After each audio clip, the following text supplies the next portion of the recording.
साहब, हम 2 महीने बाद अपने खेत पे आए तो देखते हैं कि मेड़ पे ही एक टीला बना हुआ है, जिसे देखकर हम दोनों के पसीने छूट पड़े। फिर हमने खुदाई शुरू कर दी। इसके अलावा हमको कुछ नहीं पता साहब। कौन सा किसान 2 महीने तक अपनी जमीन से दूर रहता है? साहब, हम 2 महीने के लिए बाहर गए थे और जब बीज बोने का टाइम आया तो हम वापस आ गए और वापस आके देखा तो यहाँ पे ये कांड हो रखा है। तुम लोग 2 महीने के लिए यहाँ पर नहीं हो, तुम्हारी जमीन पे कोई नजर रखने वाला नहीं है। ये बात किस किस को पता है? मेरा यकीन करो सर, विवेक ने मुझसे ऐसा कुछ नहीं कहा जो मैंने आपको ना बताया हो। हमेशा सब कुछ नॉर्मल सा ही था। कुछ नॉर्मल नहीं था राजीव। 16 वार किए गए। 16 वार नॉर्मल नहीं होते। पर मुझे तो कुछ नहीं पता। बेस्ट फ्रेंड के सामने विवेक ने नकाब पहना। अब लगता है आप सब लोग हमारे सामने नकाब पहन रहे हो। लोगों के नकाब उतारना हमारा पेशा है और नकाब उतारने का हमारा सलीका और तरीका थोड़ा टेढ़ा होता है, खासकर मर्डर केस में, जो कि अब विवेक का केस बन गया है। भयंकर मर्डर का केस। तुम्हारे और निधि के पास लास्ट चांस है। हमें असली चेहरे दिखाओ, खुद के और विवेक का।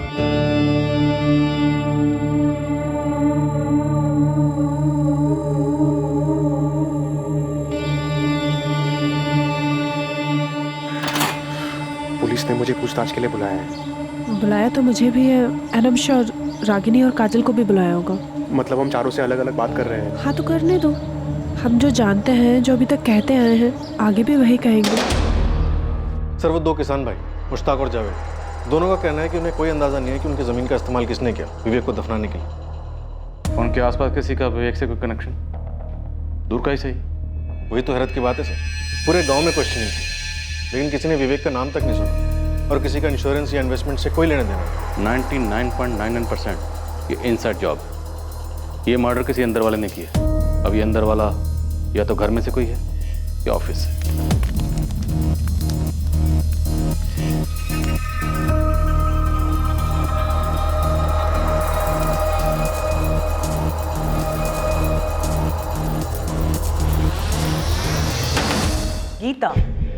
गीता और आशीष। मेरा शक पक्का है मैम। पर क्यों? बॉडी लैंग्वेज स्टडी कीजिए दोनों की। ठीक उन लोगों की तरह है जो लोग कुछ छिपा रहे होते हैं और सब सही होने का नकाब पहनते हैं। रागिनी, उस दिन 14 जून की दोपहर जिस मीटिंग के लिए विवेक शर्मा निकला, जिस नंबर से उसे कॉल आया 4448976112, वो सब गीता और आशीष का किया करा है। Exactly ma'am. मुझे ऐसा लगता है कि ये सब उन दोनों की जोड़ तोड़ थी। निधि शर्मा, निधि विवेक शर्मा, और किस बेसिस पे इल्जाम लगा रहे हो तुम दोनों? सर अभी तो सिर्फ शक है, कोई सबूत नहीं है हमारे पास। हाँ, तुम्हारे शक का बेसिस क्या है? जैसे जैसे विवेक सर का लौटना डिले होता गया, हमारा शक बढ़ता गया सर। उन दोनों के बीच में कोई अनबन थी जो तुम लोगों ने पहले रिपोर्ट नहीं की? नहीं सर, शक तभी हुआ जब विवेक सर के मिसिंग होने के बाद क्लाइंट्स के कॉल पर कॉल आने लगे। सबको अपनी डील क्लोज करनी थी और काम आगे बढ़ाना था। अब चूंकि विवेक सर नहीं थे फैसले लेने के लिए, तो मैंने उनके बेटे संजय को कॉल किया। गीता ने फ़ोन किया था, कह रही थी कि क्लाइंट्स के कॉल पे कॉल आ रहे, किसी को पापा की जगह डील्स करनी पड़ेंगी। और फिर कुछ दिन बाद मुझे निधि मैम का कॉल आया।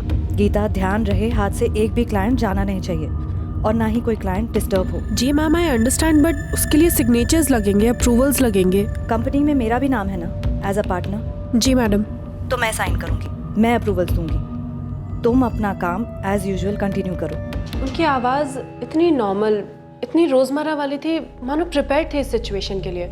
इनफैक्ट शायद वेट कर रही थी। सर, जब गीता ने मुझे बताया तब मुझे थोड़ा शक हुआ कि शायद एजेंसी हत्या ने निधि मैम ने खुद कुछ कर दिया हो।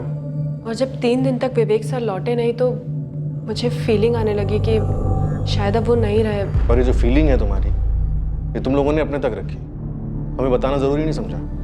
सर ऐसे कैसे कुछ कह सकते थे, कोई सबूत नहीं था हमारे पास। मुझे भी एक फीलिंग हो रही है और सबूत भी है कि विवेक के मर्डर के पीछे तुम दोनों का हाथ है। सर क्या बात कर रहे हैं आप? किसने कान भरे सर आपके? सर लेकिन ये सब करके फायदा क्या होगा हमारा? सर बताइए ना सर, कौन हमारे पीछे आपको ये सब बता रहा है? भाई, जो जानता है कि इस कत्ल के पीछे तुम दोनों। सर, हर कत्ल के पीछे एक मोटिव होता है। हमारा जीरो मोटिव है। हमारा विवेक सर के साथ कनेक्शन भी अच्छा था, और भले ही कुछ भी हो जाए, हम तो एम्प्लॉयज ही रहते हैं ना सर। निधि मैम की तरह एजेंसी के मालिक थोड़ी बन जाते हैं। तुम दोनों, रिश्ता है तुम दोनों के बीच? हाँ सर, पर इसका मर्डर से कोई कनेक्शन नहीं है। हमारी विवेक सर से कोई शिकायत नहीं थी। वो एक अच्छे एम्प्लॉयर थे और हम अच्छे एम्प्लॉयज, सिर्फ एम्प्लॉयज। रागनी क्यों काजल? सर मुझे नहीं पता, बस क्या काजल? काजल, तुम्हारे बॉस विवेक शर्मा का मर्डर हुआ, भयंकर मर्डर। अब तुम रागनी का नाम ले रही हो तो कोई कारण तो होगा। कारण तो है, लेकिन क्या है मैं बता नहीं पा रही हूँ। जो भी है बोलो। सर वो क्या?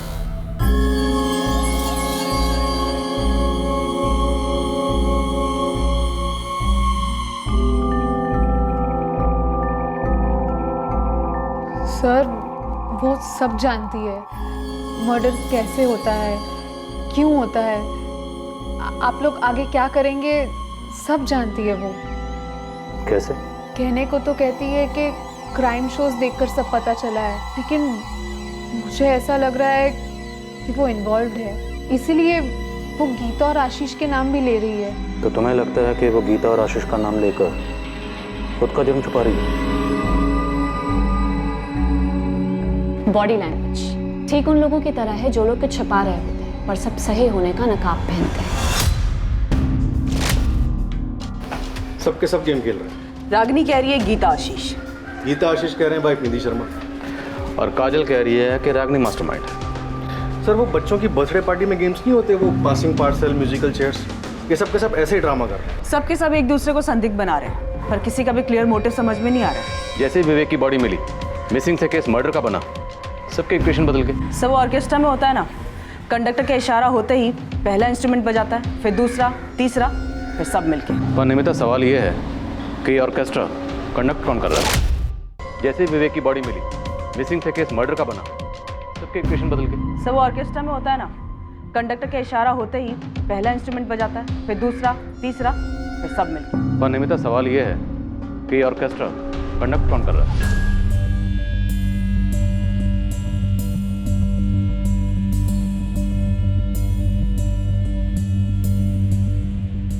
हमें इस केस का क्रैक 4448976112 इसी नंबर से मिलेगा।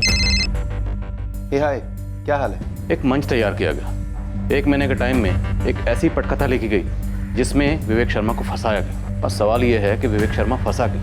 उसकी ऐसी क्या मजबूरी थी या फिर ऐसी क्या कमजोरी थी जिसके बारे में हमें किसी ने कोई हिंट नहीं दिया? और अब देखिए सर, विवेक शर्मा का सारा स्टाफ एक दूसरे पर शक को पास कर रहा है, मानो कोई फुटबॉल का गेम चल रहा है। मुझे लगता है नया पास जल्दी आने वाला है। अरे राशिद, लाइफ मजे लेकर जीने के लिए यार, वरना इंसान के जीने का क्या मतलब है बता?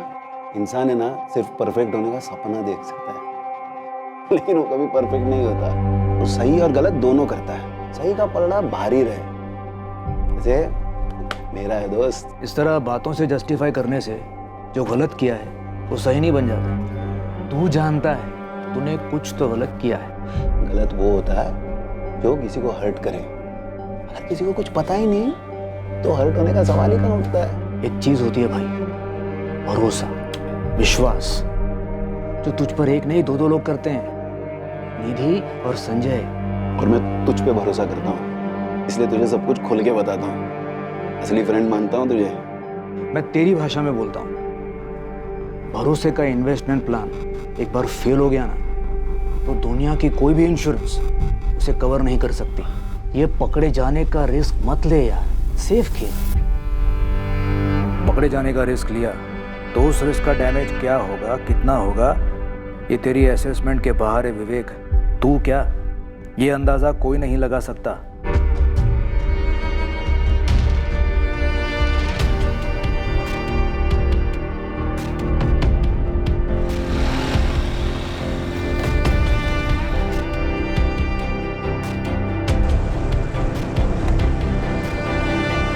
इंस्पेक्टर, मुझे थाने आकर कुछ कहना है।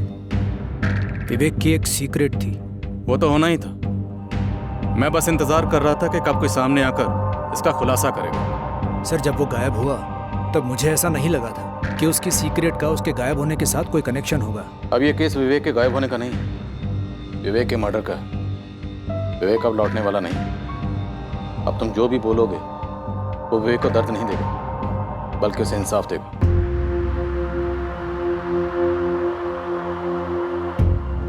झूठ बोल रहा है ना संजय? मैं क्यों झूठ बोलूंगा मम्मी? और मेरे झूठ बोलने से पापा लौट आएंगे क्या? राजीव को पहले से ही मालूम था। उन्होंने 14 जून को ही मुझे सब बताया जब पापा घर नहीं लौटे थे। संजय, पापा के साथ जो कुछ भी हुआ उसमें तूने तो कुछ नहीं किया ना? नहीं मम्मी, मैंने कुछ नहीं किया है। विवेक का एक छुपा हुआ पहलू था। इंतजार कर रहा हूँ इस खुलासे का। उसका ये सीक्रेट कोई नहीं जानता था। आप जानते थे, लेकिन आप बोल रहे हैं। उसकी एक बहुत बड़ी कमजोरी थी, औरतें। हमारी सबसे पहली थ्योरी यही थी। कोई एक्सीडेंट नहीं, कोई फिरौती नहीं, कोई डिप्रेशन नहीं। बंदा ऑफिस से मीटिंग के लिए निकलता है और गायब। मामला अफेयर का होना ही था। कौन थी वो औरत? सर, मैंने कहा उसकी कमजोरी थी औरतें, एक से ज्यादा। सर, कितनी थी मुझे नहीं मालूम। सबके बारे में नहीं मालूम होगा, लेकिन कुछ के बारे में तो मालूम होगा। बताया होगा विवेक ने डिटेल में। क्लोज फ्रेंड था। नहीं सर, उसने किसी के नाम नहीं बताया, कोई डिटेल्स नहीं दी। लेकिन सर, वो हर वक्त किसी न किसी के साथ इन्वॉल्व रहता था। उसके ऑफिस में कोई थी? ये तीनों लड़कियां, गीता, रागनी और काजल, इनमें से किसी के साथ विवेक शर्मा का चक्कर रहा हो। तो इनमें से किसी ने किया है? इनमें से किसी ने, या इनमें से किसी की वजह से किसी ने। गोविंद तो किस तरफ इशारा कर रहा है? संजय, विवेक का बेटा। उसके सर्कल से मैंने पता किया है, काफी हद तक परेशान और दुखी रहा है वो काफी अरसे से। मुझे तो लगता है कि उसे अपने बाप के अफेयर का पता चला होगा। माँ के लिए बहुत बुरा लगा होगा, इतना बुरा लगा होगा कि उसने अपने ही बाप को खत्म कर दिया। मैडम, ये पूरा कांड घर के अंदर से ही रचा गया होगा।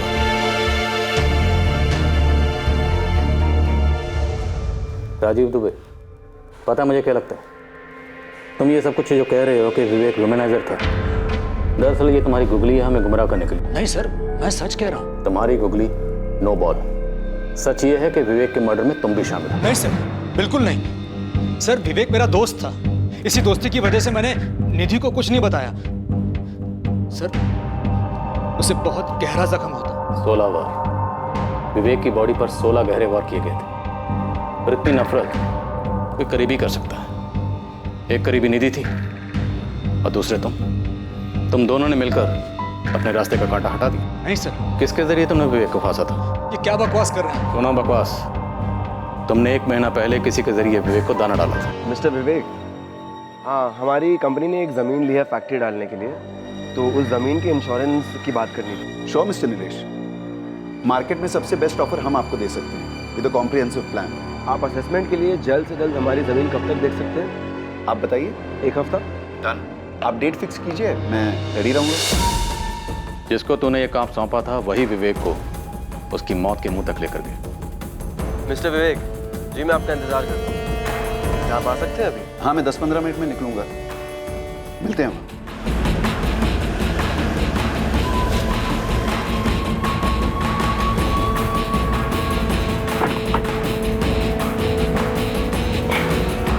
ज़मीन होशंगाबाद में आने के लिए बहुत बहुत शुक्रिया। अरे रुको, ऐसा ही हुआ था ना? अब ये बताओ, ये काम तुमने अकेले ने किया या ये कोई जॉइंट वेंचर था तुम्हारे और निधि शर्मा के बीच? राजीव दुबे, हम इंतजार कर रहे हैं, बोलो। मैंने समझाया था उसे, ये औरतों वाला मामला एक दिन बुरी तरह फंसा देगा। गले में फांसी का फंदा बना जो तूने और निधि शर्मा ने मिलकर उसके गले में डाला था। नहीं सर, बल्कि मैंने तो उसे समझाया था, मैंने उसे नहीं मारा सर। और मुझे पूरा विश्वास है निधि भी ऐसा कुछ नहीं कर सकती सर। क्यों नहीं कर सकती? उसका पति जमाने भर की औरतों के साथ रिश्ते बना रहा था। क्योंकि उसे तो कुछ पता ही नहीं था, और विवेक खुद मुझे ये सब नहीं बताता तो नकाब के पीछे का उसका असली चेहरा आज तक कोई नहीं देख पाता। विवेक को क्यों फंसाया गया, कैसे उसे अपनी मौत की तरफ ले जाया गया, और इस कत्ल का मोटिव अब धीरे धीरे उभरने लगा। ये मोटिव, ये मकसद था विवेक की व्यभिचारी फितरत, पर विवेक के एक वुमनाइजर होने की बात सिर्फ अब जाकर दुनिया के सामने आई थी। इस बात का आभास हो रहा था कि विवेक के लिए जाल बिछाया गया था, लेकिन किसने बिछाया था इस पर अभी रोशनी पड़नी बाकी थी। मर्डर को अंजाम देने के 1 महीने पहले इसकी प्लानिंग की गई थी। विवेक शर्मा को मार डालने की यह प्लानिंग सटीक थी, बारीकी से की गई थी। बिछाया गया जाल मजबूत था और छुपा हुआ भी। ये गर्लफ्रेंड्स वगैरह के बारे में मुझे तब पता चला जब राजीव अंकल ने मुझे सब बताया। क्या तुम्हें पता था कि तुम्हारी मम्मी और राजीव तुम्हारे पापा को मारने वाले थे? मम्मी को तो पापा के बारे में आज सुबह से पहले पता भी नहीं था। मुझे यकीन नहीं होता। मुझे भी राजीव अंकल की बात पे यकीन नहीं होता सर। मुझे भी यकीन नहीं होता कि मेरे पापा अब नहीं रहे। मुझे नहीं लगता कि कोई ऐसा था जो मेरे पापा का मर्डर करना चाहता था। मुझे नहीं लगता कि मेरे पापा किसी का बुरा करते, जानबूझ के किसी को हर्ट करते सर। और अगर किया भी था तो क्या मेरे पापा को मारना जरूरी था सर? किसने किया सर? मुझे जानना है कि मेरे पापा के साथ ऐसा किसने किया। कौन थी वो लड़की? क्या नाम है उसका? कोई एक लड़की नहीं थी। मेरा शक है ऑफिस में से कोई है। गीता, रागिनी, काजल या उससे पहले भी कोई और? मुझे पता होता तो मैं बताता ना। राजीव, तुम्हें पहले से पता था कि उसका अफेयर चल रहा है, लेकिन तुमने मुझे नहीं बताया। मैं कैसे बताता? मुझ पे भरोसा करके उसने मुझे बताया। मैं तुमसे कहता तो तुम दोनों की शादी टूट जाती। अभी भी तो टूटी ना राजीव, अब तो सब टूट गया। मैंने कितनी बार समझाने की कोशिश की, वो मानता ही नहीं था। क्यों? क्या कहता था? गलत तब होता है जब किसी को पता हो गलत हुआ है। वो मेरी बात सुनता ही नहीं था। मेरी सुनता? अगर तुमने बताया होता तो।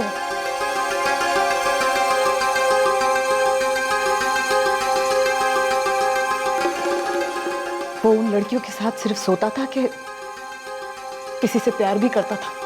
मुझे नहीं लगता वो किसी से प्यार करता था। मेरे बारे में कभी बात करता था प्यार से?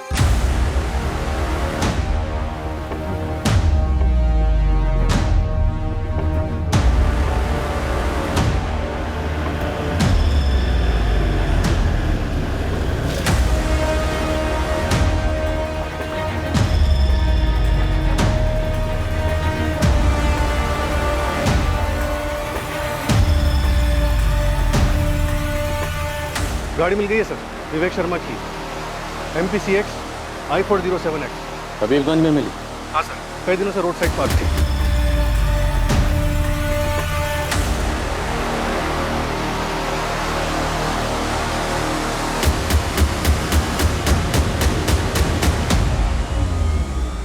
कमल, कत्ल हुआ उबैदुल्लागंज और दफनाया गया होशंगाबाद में, और विवेक की गाड़ी को ठिकाने लगाया गया हबीबगंज में। शातिर प्लानिंग, और इसका सीधा सीधा ताल्लुक विवेक के बेशुमार अफेयर के साथ है। और मुझे लगता है इनमें से कोई एक अफेयर ऑफिस में से किसी के साथ था। और ये तीनों, रागिनी, काजल और गीता, आपस में बॉल पास करते, किसी पे शक टिकने नहीं दिया। सब तोड़ते हैं तीनों को।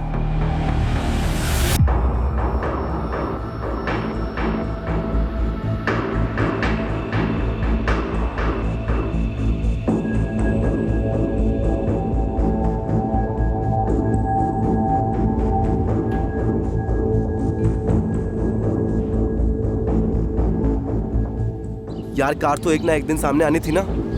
हमारी बात हुई थी इस बारे में। एक पूरी की पूरी गाड़ी को तुम ऐसे ही गायब नहीं कर सकते हो, ठीक है? लेकिन लाश मिलने की बात नहीं हुई थी, समझा करो यार, सब बिखर रहा है। देखो, इस बारे में भी हमारी बात हो चुकी थी। मैंने पहले ही काफी बार कहा था कि ये सारी की सारी बातें एक न एक दिन सामने जरूर आएंगी। खैर, अब सब इस पर निर्भर करता है कि वो कब तक पुलिस को घुमाती है। बस बिखरनी नहीं चाहिए।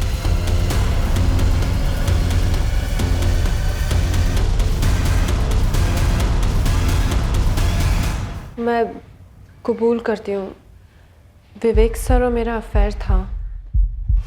गीता, और कोई चॉइस है भी नहीं तुम्हारे पास। लेकिन वो 3 साल पहले था, सर को एंजॉय करना था और मुझे भी अपनी जॉब में आगे बढ़ना था। और वो छोड़ना नहीं चाहता था, अभी एंजॉय करना चाह रहा था। मैंने कहा ना, ये 3 साल पहले का अफेयर था। अभी मैं और आशीष साथ हैं और हम सीरियस हैं। विवेक सर के साथ जो कुछ भी था वो 3 साल पहले ही ख़त्म हो गया। अगर ख़त्म हुआ होता तो तुम हमें बताती। मैडम, मुझे किसी भी तरह की कॉम्प्लिकेशन नहीं चाहिए थी, बस इसीलिए नहीं बताया।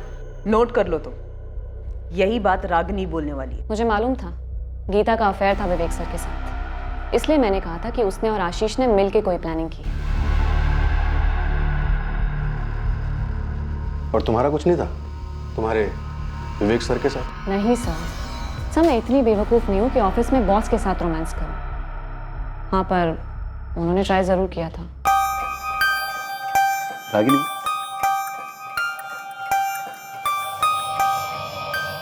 तुम्हें मेरे साथ क्लाइंट मीटिंग के लिए चलना चाहिए। काम फास्टर सीखोगी, ऑफिस के लिए और हमारे फ्यूचर के लिए अच्छा रहेगा। सर, जब मैं फील करूँगी कि मैं रेडी हूँ क्लाइंट मीटिंग्स के लिए, तब मैं ज़रूर चलूँगी। एक क्लाइंट के साथ लंच मीटिंग है आज। Thank you sir, but no sir, मैं इस वक्त कंफर्टेबल फील नहीं कर रही हूँ, प्लीज़। गीता या काजल ने मुझसे डायरेक्टली कभी कुछ नहीं बोला, लेकिन मुझे पता था होटल में लंच मीटिंग का क्या मतलब होता है। वैसे काफ़ी स्मार्ट हूँ मैं सर। उतनी भी नहीं, क्योंकि तुम्हें लगा तुम्हारा प्लान कभी पकड़ा ही नहीं जाएगा। मालूम है मुझे, आप मुझे प्रेशराइज करके मुझसे कुछ निकलवाने के चक्कर में हैं। आप पुलिस वालों की स्टैंडर्ड प्रैक्टिस है ये, आई नो। लेकिन सर, इस वक्त आप मेरे साथ डेड एंड पर हो, मुझसे कुछ नहीं मिलेगा। फिर किससे मिलेगा? गीता या काजल? मुकेश चंद, याद है आपको? उसने कौन सा नंबर यूज किया था? वो है कातिल? सर, मैंने अपनी खुद की इन्वेस्टिगेशन की है और मेरी रीडिंग के हिसाब से मुकेश चंद के डिटेल्स यूज हुए हैं। फर्जी सिम बनाया गया है। वो तो सिर्फ बलि का बकरा था। सॉरी, मैंने तुम्हें अंडर एस्टिमेट किया। तुम काफी स्मार्ट हो। फिर तुम्हारी इन्वेस्टिगेशन से ये तो जरूर पता चला होगा कि वो फर्जी सिम कार्ड किसने बनाया। मेरी झूठी तारीफ छोटी आवाज में कर रहे हो सर। रागिनी, उस आदमी का नाम दो। दे तो दूंगी, पर आप यकीन नहीं कर पाओगे। यकीन करना ना करना वो हम पे छोड़ दो, तुम बस नाम दो। सर, आप ये क्या कह रहे हैं? मेरी कुछ समझ में नहीं आ रहा है। विवेक ने क्या तोड़ा? दिल, वादा या भरोसा? क्या गलत किया था विवेक ने तुम्हारे साथ? ये कैसा सवाल है सर? मैं उनकी एम्प्लॉय थी, वो मेरे बॉस थे और मैं बहुत मेहनत करती थी सर, बस इतना ही है। तो फिर किसके साथ गलत किया ऑफिस में? अफेयर करके किसे छोड़ दिया? सर, मुझे कैसे पता होगा? मैं अपने काम से काम रखती थी। काजल चौहान ने विवेक सर को मारने का प्लान बनाया था। पहले तुम गीता आशीष कह रहे थे। सर, गीता आशीष गलत कैलकुलेशंस थे। गलत कैलकुलेशन क्यों कहोगी? सर, मैं गलत संभावना पकड़ के चल रही थी। होती है गलती 2 और 2 4 में, पर एक काजल के साथ कोई गलती नहीं हो सकती सर। मैंने काफी क्लोजली ऑब्जर्व किया है उसे सर। और क्या कैलकुलेशन की? सर, हमारे क्लाइंट हैं पूजा अपैरल्स। काजल उनका अकाउंट हैंडल करती है। जानते हैं, आगे? पूजा अपैरल से हैं आदित्य सिंह। आदित्य सिंह का क्या कनेक्शन है विवेक के मर्डर से? उन दोनों का अफेयर चल रहा है सर। तुम फिर गेम खेल रही हो खुद को बचाने के लिए? सर, मैं कोई गेम नहीं खेल रही, और जब मैंने कुछ किया ही नहीं तो खुद को क्यों बचाऊं? सर, मैं आपकी सिर्फ हेल्प कर रही हूँ। जब आपका खबरी मेरा पीछा कर रहा था, तब मैं इस काजल को फॉलो कर रही थी।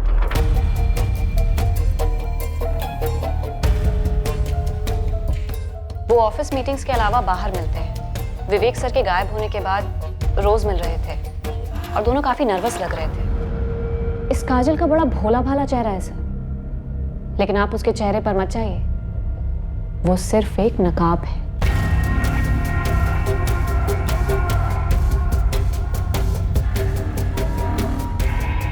उस नकाब के पीछे एक चालाक प्लेयर छिपी हुई। कैसी player? Game of love sir. वो विवेक सर के साथ भी अक्सर बाहर जाती थी, कहने को मीटिंग्स, पर असलियत तो सिर्फ वो दोनों जाने। काजल, चलो जल्दी, हम लेट हो रहे हैं। और वो मुकेश चंद वाली बात? वो बस मेरा डिडक्शन था। पहले मुकेश चंद के नाम पे फर्जी सिम, फिर विवेक सर को फंसाया जाता है, फिर मारा जाता है, फिर दफनाया जाता है, और फिर उनकी कार को किसी रोड पे पार्क कर दिया जाता है। पर आप लोगों को पता लगाने में इतना समय लगा। सर इंग्लिश में इसे एंट्रैपमेंट कहते हैं। काफी जानकारी रखती हो तुम परफेक्ट क्राइम के बारे में। बचपन से सर मैं फैन रही हूँ क्राइम शोज की और क्राइम नॉवेल्स की। पिछले 8 साल से क्राइम पेट्रोल देख रही हूँ और हर बार एक ही बात सामने आई है, जिस पर पुलिस का कम से कम शक होता है ना सर, वही होता है किलर।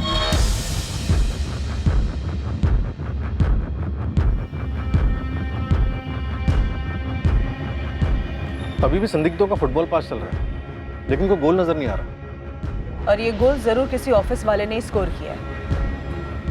रागिनी ने मुकेश चंद का नाम लिया था।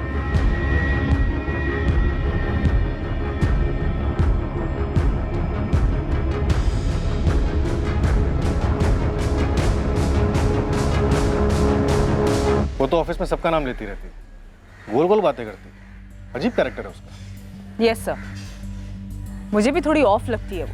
राजीव दुबे, अगर राजीव दुबे ने ये औरतों वाली बात का खुलासा शुरुआत में किया होता तो हमारी थ्योरी क्या बनती? हम विवेक शर्मा के कॉल रिकॉर्ड्स में से औरतों की लिस्ट बनाते, उनकी छटनी करते और फिर खबरियों के जरिए पता चलता कि विवेक के ऊपर इतना गुस्सा किसे था। लेकिन सर विवेक के फोन रिकॉर्ड में हमें ऐसा कुछ भी नहीं मिला है। शायद वो फोन पर रोमांस ना करता, फेस टू फेस करता, और फेस टू फेस सबसे ज्यादा वो ऑफिस में होता था। गीता ने कबूल किया है कि 3 साल पहले उसका विवेक के साथ अफेयर था, लेकिन ये बात राजीव और निधि को नहीं पता। रागिनी ने किसी अफेयर से इनकार किया, लेकिन काजल का नाम लिया। तो काजल हो सकती है? अगर है तो फिर काफी शातिर दिमाग की, इतनी शातिर कि विवेक को फंसाकर उसकी मौत के मुंह तक ले गए। सर मेरी काजल पे ये इन्फॉर्मेशन है कि वो यहाँ अकेली रहती है। ओरिजिनली वो जबलपुर से है और उसका कोई बॉयफ्रेंड नहीं है। सिम कार्ड खरीदा गया हबीबगंज से, विवेक की कार लवारिस मिली हबीबगंज, तो हो सकता है कातिल का कोई कनेक्शन हबीबगंज से हो। वैसे इस रागिनी ने इंटरोगेशन के दौरान एकदम से मुकेश चंद का नाम लिया। तो हबीबगंज में रहने वाले मुकेश चंद के किसी करीबी ने चुपके से मुकेश चंद के डॉक्यूमेंट्स को एक्सेस किया, फर्जी सिम कार्ड खरीदा जो ऑपरेशन में इस्तेमाल हुआ। तो मुकेश चंद का कोई करीबी इस कातिल की साजिश का हिस्सा हो सकता है, या शायद खुद कातिल। और इस मुकेश चंद की जानकारी में थी इस केस को खोलने की चाबी। जरूरी डॉक्यूमेंट्स की फोटोकॉपीज हम अक्सर मिटाते नहीं हैं, जबकि उनका गलत इस्तेमाल होने का खतरा बना रहता है। अक्सर हमें पता तक नहीं होता कि हमारे सर्कल में वो कौन बंदा या बंदी है जिसने हमारी आइडेंटिटी डॉक्यूमेंट्स की कॉपी ली किसी काम से और किसी और ही जगह इस्तेमाल की। फिर से कह रहा हूं, मुझे नहीं मालूम मेरे कागजात का किसने गलत इस्तेमाल किया है। मुकेश चंद, कुछ तो याद करो, तुमने अपने कागजात कहाँ दिए थे, किसे दिए थे? राजीव दुबे, इसे जानते हो? नहीं। संजय शर्मा? नहीं। निधि शर्मा? नहीं। रागिनी, काजल, गीता, इनमें से किसी को? नहीं सर, मैं इन लोगों को नहीं जानता, किसी को भी नहीं। आशीष? नहीं सर। मुकेश चंद, इनमें से किसी को भी नहीं जानते?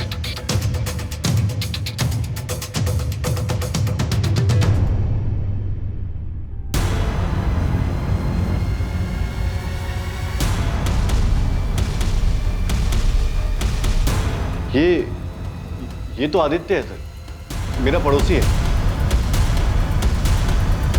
इसने?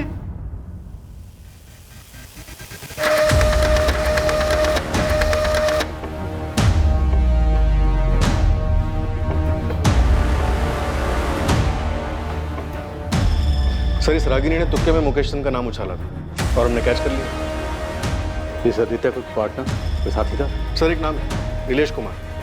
लिस्ट में से कॉल्स कई बार आते जाते रहे। इतना ही नहीं सर, कत्ल वाले दिन दोनों की फोन लोकेशंस उस फर्जी सिम कार्ड वाले फोन से मैच हुई।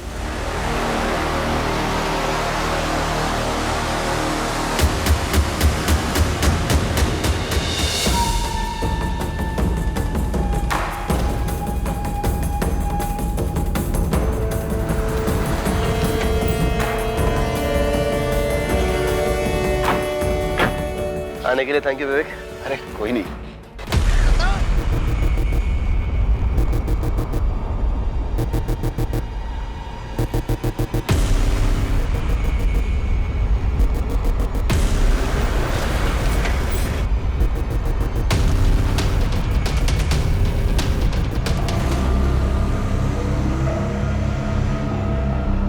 मिला क्या?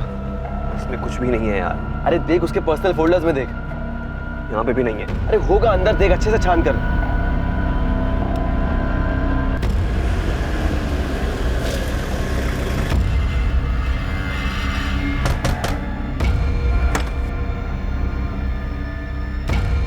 नीलेश कुमार, आदित्य तुम्हारा दोस्त है ना? जी।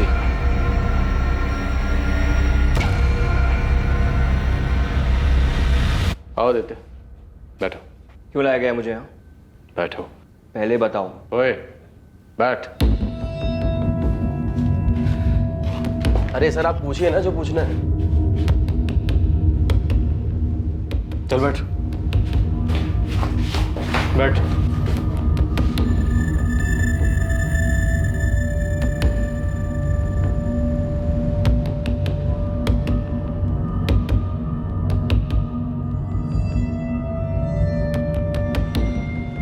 मिस काजल चौहान, आदित्य और नीलेश को धर लिया हमने। काजल? काजल ने करवाया? आई ऑलमोस्ट न्यू इट कि ये सब काजल ने किया है। लेकिन ये सब कब कैसे हो गया? रागिनी, तुम और क्या जानती हो सबके बारे में? मैं और कुछ नहीं जानती, बस मैंने गेस किया था कि ये सब शायद आदित्य और काजल ने किया होगा। काजल? अभी कुछ कंफर्म नहीं है, पुलिस पूछताछ कर रही है। काजल के बॉयफ्रेंड आदित्य और उसके साथ एक और बंदे को अरेस्ट किया है, कोई नीलेश है। काजल, आदित्य, नीलेश, तुम लोगों के खिलाफ हमारे पास बहुत कुछ है, पर तुम लोगों के पास वक्त बहुत कम है, इसलिए जितनी जल्दी बोलोगे तुम लोगों के लिए उतना बेहतर होगा। विवेक शर्मा को तुम लोगों ने क्यों मार डाला? सर वो आदित्य मेरा दोस्त है, मैं बस इसकी हेल्प कर रहा था। मर्डर में? और कोई तरीका नहीं है क्या? जब तक विवेक जिंदा है मैं काजल को शादी के लिए नहीं मना पाऊंगा यार। लेकिन यार विवेक को मार देने से अच्छा और आसान उसे छोड़ देना है। और काजल उससे ब्रेकअप क्यों नहीं कर रही है? अरे वो उसे नहीं जाने दे रहा है यार। अबे यार शादीशुदा आदमी है, 19-20 साल का बेटा है उसका। बोलना काजल को धमकी देने के लिए कि वाइफ और बेटे को सब बता दूंगी। अरे नहीं यार, ऐसे नहीं हो सकता। वो डरती है, उसे डर है कि विवेक उसे बर्बाद कर देगा। तुम उसे छोड़ क्यों नहीं देती हो? मैं हमेशा तुम्हें खुश रखूंगा, आई प्रॉमिस। नहीं आदि, मैं चाहती हूँ अभी ये नहीं कर सकती। This is not possible. तुम पूरी तरीके से उसकी मुट्ठी में क्यों हो काजल? वाई? क्योंकि वो है ऐसा, खतरनाक है वो। सबके सामने एक चेहरा है और पीछे कुछ और। मैं जब उससे पहली बार मिली थी मुझे उसका ये चेहरा दिखा ही नहीं, सिर्फ ये गुडी गुडी मास्क। मेरे पेरेंट्स बीमार हैं, मेरे साथ रहते हैं, उनकी देखभाल में काफ़ी खर्चे थे। मेरे लिए वो जॉब दुनिया की सबसे इम्पोर्टेंट चीज़ थी। और विवेक मुझे सब कुछ ऑफर कर रहा था, सब कुछ।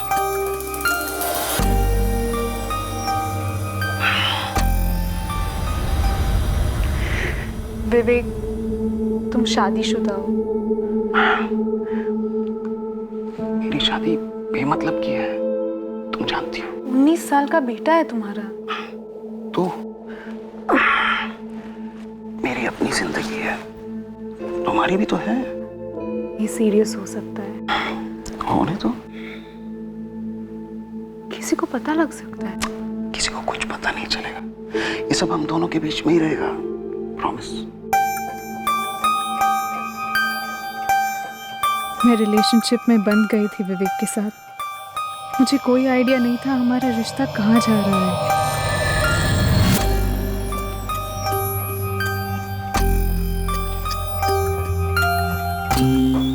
या कम इन। हम आए दिन सेक्स के लिए मिलते और वो मेरी काफ़ी अच्छी तरीके से हेल्प कर रहा था। प्रमोशंस, इंक्रीमेंट्स, बोनस, ऊपर से गिफ्ट्स। लेकिन हमारा रिश्ता उसके आगे कहीं जा ही नहीं रहा था।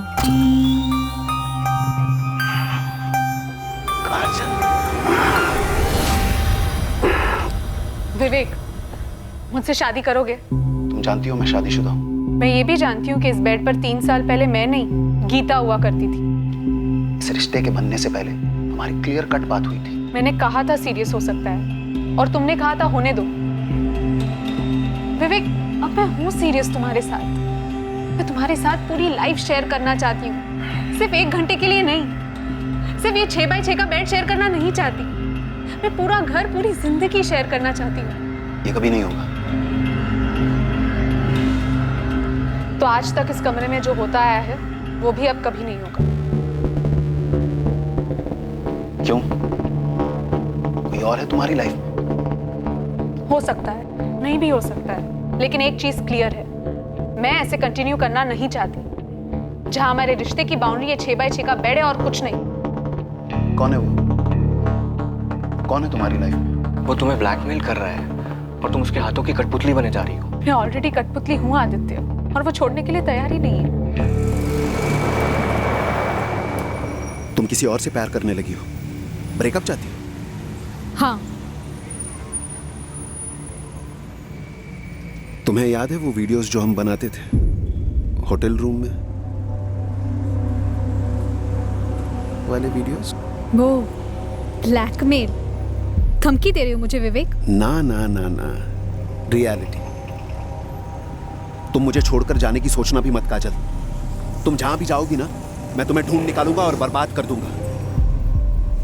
तुम सिर्फ मेरी हो। मैं तुम्हारी प्रॉपर्टी नहीं हूँ विवेक, और याद रखो तुम्हारी भी एक वाइफ है, एक लड़का है। अगर तुम मुझे बर्बाद कर सकते हो तो मैं भी तुम्हें बर्बाद कर सकती हूँ। बर्बाद? मुझे? तुम्हें वाकई लगता है मुझे बर्बाद किया जा सकता है? चलो बताओ कैसे किया जाएगा? अरे प्लान बताओ, कम ऑन। मैं कभी सोचती सीधे मिसेस शर्मा को मिलकर सब बता दूं, फिर सोचती नहीं कॉल करती हूँ। एक दो बारी मुझे लगा कि मैं पुलिस में जाकर सब कुछ सच बता दूं, लेकिन ऐसा नहीं कर पाई। तुम मेरी वाइफ को बोलोगी हम दोनों के बारे में? वो एक पिद्दी सी लड़की के लिए अपनी शादी नहीं तोड़ेगी। स्मार्ट है वैसे वो। तुम अगर पुलिस के पास गई ना, मैं उन्हें खरीद लूंगा। वो भी स्मार्ट है। अब तुम्हें स्मार्टली सोचना है कि अगर मैंने वो वीडियोस वायरल किए, मेरा चेहरा तो ब्लर होगा, तुम्हारा, सिर्फ तुम्हारा चेहरा दिखेगा करोड़ों लोगों को और दुनिया के हर कोने में। और तुम्हारा वो जो भी है ना, वो भी तो देखेगा। तुमने उसको वीडियोस बनाने ही क्यों दिए? मुझे थोड़ी पता था कि एक दिन मुझे वो ब्लैकमेल करेगा। उसके पास से वीडियोस वापस लेने का सिर्फ एक ही तरीका है, मार डालो साले को, खत्म कर दो उसे। उसके बाद हम शादी कर लेंगे, एक नए सिरे से अपनी जिंदगी शुरू करेंगे। अब बोल, उसको मारने के अलावा हम दोनों के पास और कोई चॉइस है? कोई प्लान बनाया है?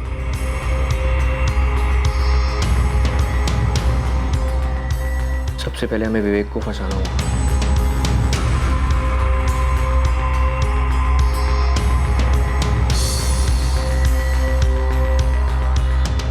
उसे एक बहुत अच्छे बिजनेस प्रपोजल के साथ ललचाना होगा, और वो काम करोगे तुम। और एक बार वो पूरी तरीके से इस प्रोजेक्ट में घुस गया, मार देंगे। वो खेत जहाँ पे तुमने विवेक को दफनाया, कैसे हाथ लगा तुम्हारे? सर वो मैंने दिलवाया था। विवेक के मोबाइल पर वो वीडियोस मिले तुम लोगों को?